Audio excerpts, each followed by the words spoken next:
Hey guys, thanks for joining me for another video. While you're here, make sure you hit the like button, share this video with all your friends and family, subscribe to the channel if you haven't already, and of course leave me a comment with your thoughts. This video is an update to one I've previously done on Brianne Baggs and the City Council here in Spokane. They recently made another push to add fluoride to the city's water system. And this is something that the city voters have voted down 3 times in the past, going back to, I believe, the early 80s. They used the COVID emergency declaration to go ahead and try to get this pushed through with the city council vote rather than putting it to the city and the voters in the city. You can't give me the right to be a human being. I'm fine with that right. Now you can keep me from having that if you've got all the policemen and all the jobs on your side.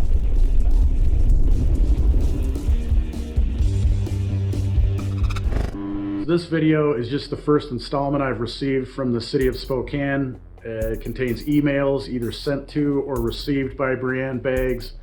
They had the term fluoride, fluoridation, Arcora, which is one of the big nonprofit groups behind this push and who is giving the city the grant to have the system that puts the fluoride into the water installed. 2 big takeaways from this, I would say, are you can see that this was not just some organic movement presented to the city council to have a vote on. This was pushed by members of the community who stand to benefit from this being added. The other thing is how this is a marketing plan. I mean, this isn't the city council members saying, okay, let's take a look at this and see if this is really something valuable for our constituents. This was them deciding on their own that it's valuable for their constituents. And then as you look through the emails, you'll be able to see they champion anybody who is for adding fluoride or makes some good points with that. They spread it around and tell everyone, oh, here's some great talking points. If somebody has any questions or somebody says that what we're doing is bad, you should use these to kind of as arguments back. So it just kind of exposes that this was never just a fair choice. This was being pushed by the ruling class of Spokane, the city council, on the people who have voted it down 3 times in the past. But the emergency declaration is here and money talks, so it went ahead and got pushed through. So this is the aftermath. We're looking and to see what happened to get it pushed through. Like I said, this is just the first installment of emails. I've included a link in the description of this video as well as in the pinned comment to my Google Drive where you can go download the file yourself. It is a Microsoft Outlook file, so you have to have Microsoft Outlook to view it. If you don't have that, you can still download the file and then just search online. There's a few different options that will open this .pst file for you for free if you don't have Microsoft Outlook. Then you can just start scrolling through all the individual emails and read them for yourselves, make screenshots of them, post them online, share this with everybody. This is the reason I'm sharing this with you, is I want everybody to have access. This is a public record. I want everybody to have access to it and see how things work in your city government. You know, your localized government is the one that affects us all the most, wherever you live locally. So if you're going to be involved in voting and all that, the federal elections really have very little to do with you as an individual, but your local elections are what actually rules over your life. So I would suggest you get involved at the local level first. Start just doing public records requests like this. I'll put a link to the first video I did where I actually show people how to do a public records request, at least through the City of Spokane's portal.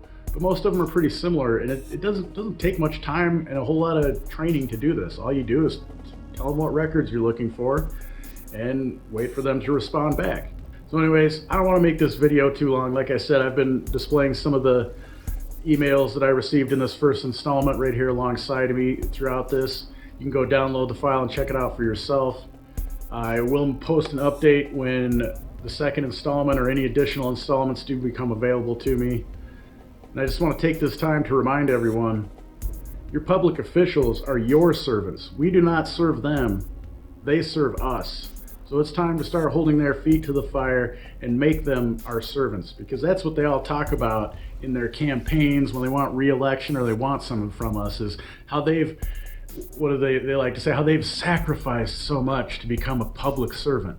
Well, I haven't seen any of them serving us. I've seen them serving our masters from higher up. And that has to stop. And the only way we can get it to stop is to make them remember who they really work for. And start standing up and make them uncomfortable about these decisions they're making, like putting poison into our drinking water against our will.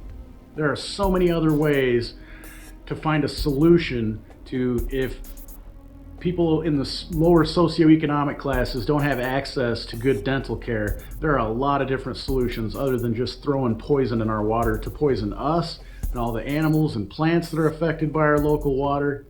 It's not the right decision to make, and a lot of people across the world are waking up to this. We need to wake up to it here in the United States. I hope you guys are having a great day, and remember to live free and stand up to this tyranny. Thanks for supporting my channel and work.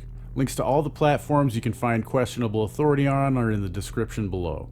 And there's lots of ways to help me grow and dedicate more time to this channel.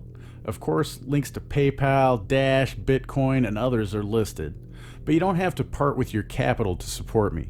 There are ways like downloading the privacy-minded Brave browser using my link below and using it for 30 days, or sign up for a new Hive or Steam account and earn cryptocurrency for yourself for doing what you already do on YouTube, Facebook, and Twitter, and at the same time, I'll earn crypto for your upvotes and comments.